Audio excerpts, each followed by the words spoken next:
What if Order 66 was executed during the Battle of Coruscant at the beginning of Revenge of the Sith? That's our story for today. Hope you guys enjoy, and let's get right into it. Our story begins on board the Invisible Hand flagship, as Dooku has entered the room, where Chancellor Palpatine is now handcuffed to a chair. This was all just a big part of the plan, to get the people of Coruscant to see the horrors of war, but also to turn Skywalker to the dark side. But Palpatine suddenly had different plans. He was a master at making adjustments and countering every single move the Jedi made through the years. He would not fail, and over the recent days or weeks, the Jedi have been closing in on the identity of Darth Sidious. They discovered his lair in the industrial sector of Coruscant, along with underground tunnels leading to the 500 Republica building, the home of thousands of Coruscant's wealthiest senators and other individuals. The Jedi Council were beginning to suspect that Palpatine was working with Sidious, or that he himself could be Sidious. And that is part of the reason that Sidious ordered this attack today. The Jedi had to be distracted, though when the battle is over, Sidious wasn't sure that he could distract them for much longer. Forensics teams would investigate the trace of footsteps from the tunnels up to his personal apartment, and Palpatine thought that he could be exposed. So he had a different idea.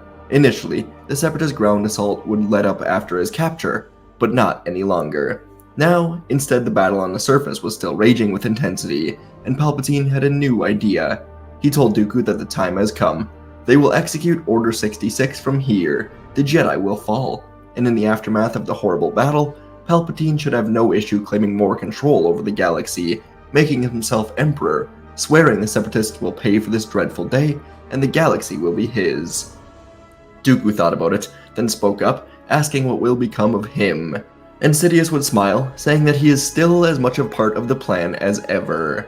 Dooku nodded. He trusted his master, and he found himself imagining the perfect outcome. So he nodded, and he and Palpatine moved to the communications center of the ship, where Palpatine had access to the entire Grand Army of the Republic with his secret, secure frequency. The time has come, albeit earlier than expected, but Skywalker would still join him. He and Kenobi had just boarded the Invisible Hand to rescue Palpatine. So, Palpatine flicked it on, and he spoke to all of the clone troopers, giving them the order. Execute Order 66. And a giant shift would take place on the surface, as Mace Windu was in a clone gunship, circling around a droid landing ship. He sensed this shift in the Force, and the clones in his ship fired at him. Windu blocked the first few shots, but the surprise caught him off guard, and he was hit by a few bolts. The pilot became distracted, and Separatist vulture droids blew up the gunship, killing Windu. Master Yoda was running in front of 3 Republic tanks as they were moving towards the executive building when the tanks halted and fired at Yoda. The Grand Master stopped the first 2 blasts with the Force, but it wore him down, and the third shot would destroy Yoda. Kit Fisto and Stas Alley were both in the medical bay when the orders came in. Countless civilians were being guided here, and all of a sudden, the clones in and around the building sprinted in, killing Fisto and the injured Stas Alley. Jedi in space like Agen Kolar and Saesee Tiin were flying around with their men when the orders came in, and they too were shot down quickly. Dooku would call off the Separatist forces, having them retreat out of the planet, and this would allow the clones on the planet to completely catch the Jedi Temple off guard, moving in, taking down all of the Jedi. The masters inside of the temple, like Sindrellik and Kelleran Beck, went from working with the clones to fight off the droids to suddenly being shot in the back without warning. No Jedi would be making it out of here. The shift was so sudden, so terrible, and it all happened around the galaxy. Plo Koon on Cato Nemoidia, Mundi on Megiddo, thousands of other Jedi fell suddenly. But on Mandalore, Ahsoka Tano was alone in a tunnel system, her clones killed by Mandalorians, when Darth Maul emerged to confront her. He said he was hoping for Kenobi, then asked why she was here. Maul circled around here, then said he wonders if the moment is upon them, and then both he and Ahsoka felt it. The death was overwhelming in the Force, and as Rex and his men ran through the tunnels, they suddenly pointed their blasters at both Ahsoka and Rex, firing at them, hitting Ahsoka in the shoulder. Maul unleashed a Force push and yelled at Ahsoka to come with him, and Ahsoka, in her confusion, had no choice but to follow Maul. Back above Coruscant, Anakin and Obi-Wan were rising through the Invisible Hand when they felt Order 66, though they had no clue what it could be. Their comms were being jammed, but the feeling in the Force was horrible. Anakin said it had to be more than just Dooku they were feeling, and Obi-Wan said that perhaps Darth Sidious is aboard the ship, and this dark feeling in the Force is him. Anakin said he hopes Sidious is here, so they can end this war once and for all. His signal was coming from the communications room, so the two Jedi rose through the ship, and eventually they would find Palpatine inside of this room, alone, but he looked extremely frightened. As the Jedi entered, Palpatine put up his hands and begged them not to kill him, as he has learned the truth. His hands were shaking, he was sweating a lot. This was Palpatine's greatest acting performance of all time. Anakin asked what he was talking about, and Palpatine's face went soft with compassion, as he said of course the Jedi wouldn't trust him with the truth. Now Obi-Wan asked what he was talking about, and Palpatine said that when he was captured and being escorted through the ship by Magna Guards, he saw Dooku inside of a small, hidden room, and he overheard Dooku's conversation. Palpatine revealed that Dooku was speaking with the council members on Coruscant, and Mace Windu told Dooku to execute Palpatine so the Jedi can finally take over the Republic. Anakin and Obi-Wan were both shaking their heads in confusion. None of this made any sense, but Palpatine said he managed to take down the guards and escape to this room in order to tell the clone troopers about this Jedi betrayal. Palpatine said that the entire war was orchestrated by the Jedi. They were working with Dooku in order to take over the Republic without the Chancellor or the Senate. Obi-Wan was about to object, because obviously this wasn't true, but suddenly his voice was caught in his throat, and he was slammed hard against the wall, going unconscious as Dooku entered the room. Dooku said that Obi-Wan has become a loose end to the grand plan, then looked over to Skywalker and Palpatine, telling them they must die right now, and the Jedi takeover will be complete with his help. Palpatine replied back that he is wrong. He's informed the clones of this betrayal, and the Jedi have been taken care of. Of course, both Dooku and Palpatine were still putting on a play. The plan here was to convince Anakin that the Jedi were evil, and that they orchestrated the war. Anakin's emotions were swirling. The dark side influence from both Dooku and Sidious was certainly not helping his mind. He looked from Obi-Wan to Dooku to Palpatine, and he thought about all the times he was sure the Jedi didn't trust him, the battles he was thrown into that nearly had him killed, the betrayal from Pong Krell, all the times that Palpatine was there for him when the Jedi were not. And it began to click. Anakin saw the truth. It is the Jedi who are evil, and Palpatine may have just saved the galaxy from the Jedi. So Anakin ignited his blue blade, telling Dooku he will do his part, and Dooku will pay for all of the lives that he and the Jedi have taken for their own ambitions. So Dooku ignited his red blade, and the two of them would begin dueling through the ship, with Dooku having the upper hand to start. He taunted Anakin, saying he was too blind to ever see the truth. The two of them moved through the halls of the ship as it shook and rattled from explosions from the battle outside. They got into a lightsaber lock, as Dooku said the Council always knew that Anakin was too dangerous. They always knew that if Anakin just used his anger, used his hate, then he would be unstoppable. So Anakin stepped back and decided to show Dooku just how unstoppable he could be if he used all of his power. Anakin would give in to his anger, to his hatred, swinging hard at Dooku, overwhelming him, and soon cutting through both of his hands. Dooku truly didn't expect this, but before Anakin could try to kill him, Palpatine ordered Anakin to stop, saying they will need Dooku to testify the truth about the Jedi Order. So Dooku would be knocked out instead, and Anakin would leave with Palpatine, forcing himself to leave Obi-Wan behind in the ship. Anakin felt so betrayed.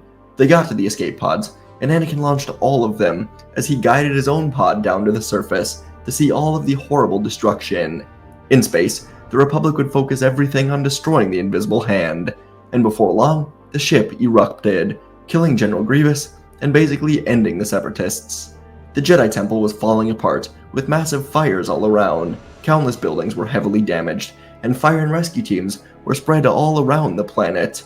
Anakin was extremely glad that Palpatine was able to get the clones to stop the Jedi before even more damage would come to the galaxy. The next handful of hours on Coruscant would be pure chaos. The rumors would spread quick that it was not the droids that killed the Jedi and raided the temple, but instead it was the clones. The people of Coruscant were in disarray, wondering what was going on, and after a few hours, a galactic HoloNet broadcast would begin, with Palpatine and Anakin Skywalker standing behind a wrist-cuffed Dooku. Palpatine would speak first, saying that today has been a horrible day in the war, but that it is never darker just before the sun rises, and he has learned the truth, with the help of the lone remaining trustworthy Jedi Knight, Anakin Skywalker. And now Anakin spoke, and he told the galaxy that the Jedi were the true enemies of the Republic for this entire war. They orchestrated it in order to take over the galaxy, and they used former Jedi Count Dooku in order to do it. Anakin nudged Dooku forward, and now he spoke. They were in the Senate, surrounded by senators from all around the galaxy, as everyone watched the broadcast. Dooku said he would be testifying now, as his plans have been foiled by Skywalker and Palpatine, and he said it is all true. He and the Jedi Order sought to take over the galaxy for themselves, but Palpatine and Skywalker stopped it, and now the galaxy had what they thought to be the truth directly from Dooku. The Jedi were evil all along, and Palpatine would announce to the galaxy that in order to ensure the threat of the Jedi never returns, he will work tirelessly to maintain a safe and secure society by transforming the galaxy into the first galactic empire. The Senate cheered. Palpatine was their hero. He would rebuild Coruscant. He would bring peace. And when it was finally over, Anakin would go to Padme's apartment and basically break down. He was overwhelmed with emotions. None of it made sense, yet it all made sense. Anakin didn't know what to think, and Padme could not believe the Jedi were evil. But most senators did not share that sentiment. Most of them believed the Jedi were prolonging this war, so the revelation was not a huge change. But Padme knew the Jedi. She worked with Yoda, Windu, Obi-Wan, Ahsoka, Anakin. It couldn't be true. But what could she do? The Republic was now an empire. Her husband trusted the Emperor, but she decided to trust that all of it would work out. In space, amidst the heavy debris still floating around above Coruscant after the battle, a single ship would emerge from hyperspace above the destruction. This ship was carrying Ahsoka Tano and Darth Maul. When Order 66 was executed, Maul got Ahsoka to follow him to his ship, where he explained everything he knew. With Ahsoka's help, Maul wanted to destroy Sidious and begin building his own empire in the chaos that would follow. But Maul was unsure that he could do it alone. But what choice did he have? Ahsoka was still taking it all in. Maul told her that Sidious was Palpatine, and the clone troopers were all part of his grand plan to eliminate the Jedi and take over the galaxy. And so far, it has worked. The Jedi were gone, aside from Anakin, who was now standing next to Sidious. Ahsoka wondered if Anakin knew the truth, or if he'd been manipulated to think the Jedi truly were evil. Either way, she intended to help Maul with all of this. But as they were flying through the debris, Ahsoka picked up a faint signal coming from one of the ships. It was the Invisible Hand flagship. Both Ahsoka and Maul could feel a familiar presence. Maul steered the ship towards the faint signal, and they landed it on the side of the Invisible Hand, as he and Ahsoka cut a hole in the ship and emerged into the room where the signal was coming from. It was perhaps the only room remaining with any oxygen in it, the communications center, and in the corner of this room sat Obi-Wan Kenobi. He looked tired, hungry, injured, sick, just horrible all around, and Maul couldn't help but let out a laugh, looking at how far this Jedi has fallen, yet, like always, he was somehow still alive. Obi-Wan managed to look up and say that out of the entire galaxy, Maul was probably the last person he was hoping for. That sense of humor would always be there. But then Ahsoka entered, and Obi-Wan felt relieved. She ran up to Obi-Wan and asked Maul to help her. They're going to need him. Maul wanted to leave Kenobi or kill him here, but he also liked the idea of Obi-Wan seeing what the galaxy has become, and then eventually killing Obi-Wan in a fair duel.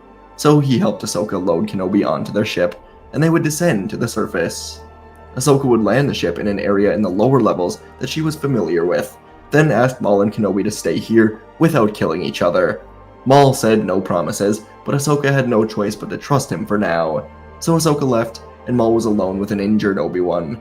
They didn't really speak, they hated each other, and yet they were tied together at so many moments in life. Qui-Gon, Satine, Mandalore, perhaps it was fate that they end up on the same side after everything. And Ahsoka would sneak through Coruscant, moving through waves of clone troopers making sure the planet was secure, as repair crews were working all around to fix buildings affected by the Great Battle. Ahsoka would eventually sneak into Padme's apartment, and she would arrive just as Anakin was leaving to meet with the Emperor. Padme would be shocked to see Ahsoka waiting by the window, saying she needs to speak with her immediately. So Padme ran up, hugging Ahsoka, saying she doesn't believe what the Emperor and Anakin say about the Jedi. And Ahsoka said that's good, because it's all a lie. Darth Maul told her everything. Padme wasn't too happy that the source came from the war criminal Maul, but Ahsoka laid everything out. Maul used to be the apprentice to Darth Sidious, and so he knows who Sidious is. It's Palpatine, and the clones have inhibitor chips that force them to turn against the Jedi. They were designed by Dooku and Palpatine. This all, somehow, made more sense to Padme than the Jedi being evil. And so the two of them would come up with a plan to get Anakin off-world so they could tell him as well, and reveal that Obi-Wan is still alive. Padme would contact Anakin and tell him that she is going home to Naboo to set up the child's room, but she will be back soon. Anakin was happy to hear this, and together, Padme would travel to Naboo with Ahsoka, Maul, and Obi-Wan, as she brought some medical droids and supplies to help Obi-Wan restore his strength. They would go to Naboo, and within a handful of hours, Padme would pretend to go into labor, contacting Anakin once more, asking him to be here with her. Anakin would tell Palpatine what was happening, and Palpatine would allow Anakin to go. Up to this point, Palpatine had not revealed who he truly was, but in time, he would reveal the truth, and he would take Anakin as his apprentice. For now, he allowed Anakin to be with his wife, and if Anakin would eventually refuse to join the Sith with him, then Palpatine would simply take the child instead. And as Anakin left, Palpatine had other business to attend to. In the Republic prison, Dooku waited patiently for Palpatine to come and absolve him of his crimes so they could work together to rule the Empire. But Dooku was no longer a part of the plan, so Palpatine would have the vents to Dooku's prison laced with poison gas, undetectable and untraceable. And within minutes, Dooku would fall asleep to never again wake up. He was set for execution eventually, so the investigation into his death would not last long, and no culprit would be found. On Naboo, Anakin would excitedly run into Padme's home, where she was apparently set to give birth, only to find her standing completely fine in the living room. And from the outside, Obi-Wan Kenobi, Ahsoka Tano, and Maul would enter, as Anakin realized he was trapped. He ignited his lightsaber, ready for a fight. He felt so betrayed by Obi-Wan, Ahsoka, and now Padme. But none of them, not even Maul, ignited their lightsabers, as they simply asked Anakin to listen. And after a second, Anakin would listen to them, and he would learn the truth about Palpatine being Sidious, the clones being programmed for all of this, and Anakin would learn it was not a power grab for the Jedi, but instead Palpatine who wanted the power. And he got it, with Anakin now serving under him and perpetuating the lies. No longer, Anakin told himself, and they knew what must be done. Sidious has to die. So Padme would stay here, as the 3 Jedi plus Maul boarded the ship to go back to Coruscant. Maul still couldn't believe he was doing this, but his desire to avenge his brother and kill Sidious was coming before anything else. And so, on Coruscant, Sidious would be in full control of the galaxy. The Separatist leaders were executed on Mustafar by the clones, and he waited for Anakin to return so he could reveal himself as the Sith Lord. It was all going according to plan, but when Anakin did return, he was no longer alone. Ahsoka, Obi-Wan, and Maul were with him, as Anakin told the Dark Lord that his rule was over. He won't be manipulated any longer. He must pay for all of the Jedi lives that he has taken. Sidious scowled, then told Anakin that if he will not turn to the dark side, then he will have no issue taking a Skywalker child and training them to be the ultimate Sith. Anakin knew that Sidious was trying to get under his skin, and yet it still worked. Anakin ran in at the Sith Lord as the others followed behind, and the battle quickly got underway. Sidious moved with unnatural speed, fending off the combined assaults of Anakin, Obi-Wan, Ahsoka, and Maul. The desks and statues splintered and shattered as they were hurled across the room, and Ahsoka quickly saw an opening, maneuvering closer, her twin blades striking with impressive strength for her age. But Sidious baited this move, and with a flick of his wrist, he sent Ahsoka crashing hard into the wall. She crumpled to the floor unconscious as her lightsabers rolled away, leaving her vulnerable. Obi-Wan moved in, trying to cover Ahsoka, but Sidious's power was overwhelming. The Sith Lord raised both hands, unleashing a devastating surge of Force lightning. The crackling energy engulfed Obi-Wan, lifting him off the ground as he screamed in pain, his own saber dropping to the ground. The ceiling above them groaned and teared apart under the strain, debris raining down as Maul and Anakin were forced to step back. A large section collapsed, pinning Obi-Wan beneath it. He struggled to free himself, but he was immobilized, his body scorched and weakened, as he could only watch the battle continue. Maul was driven by a mix of hatred, twisted honor, as he seized his chance. He lunged at Sidious with a savage flurry of attacks, drawing the Sith Lord's attention away from Anakin. Maul's ferocity forced Sidious back, but it was clear he was fighting a losing battle. Sidious baited Maul into another attack, and although Maul knew it was a bait and it may cost his life, he stabbed forward anyways, plunging his saber into Sidious's side, momentarily stunning him. The pain barely registered on the Emperor's face before he retaliated, pulling Obi-Wan's blue lightsaber into his hand and stabbing Maul through the chest, while using his red blade to stop a new strike from Anakin. But as Maul was stabbed, he grabbed the hilt of Obi-Wan's lightsaber that was plunged through him, and Maul ripped it open to reveal the blue crystal inside. And with a twisted smile, Maul poured all of his hatred and anger into this crystal, causing it to explode with power. Maul died, but his sacrifice threw Sidious hard into the wall. And the last thing Sidious would ever see was Anakin's blue saber suddenly cutting his head off. Anakin breathed with relief, then turned to Maul.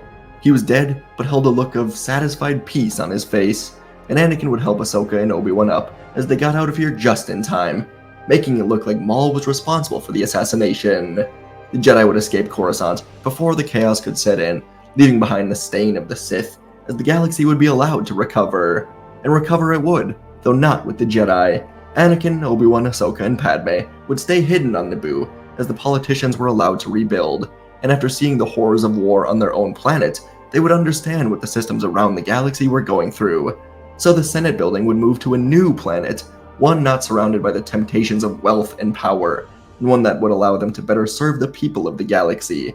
Many senators, corrupt senators, would leave as their position to them was not worth it if they were not on Coruscant, and this would allow for better senators to take their place, senators that truly cared about their worlds.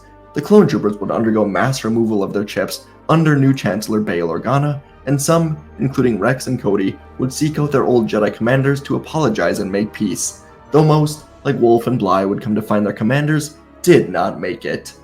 Life on Naboo would be peaceful. The Jedi Order would eventually rebuild, though separate from the Republic, hidden from the galaxy for now.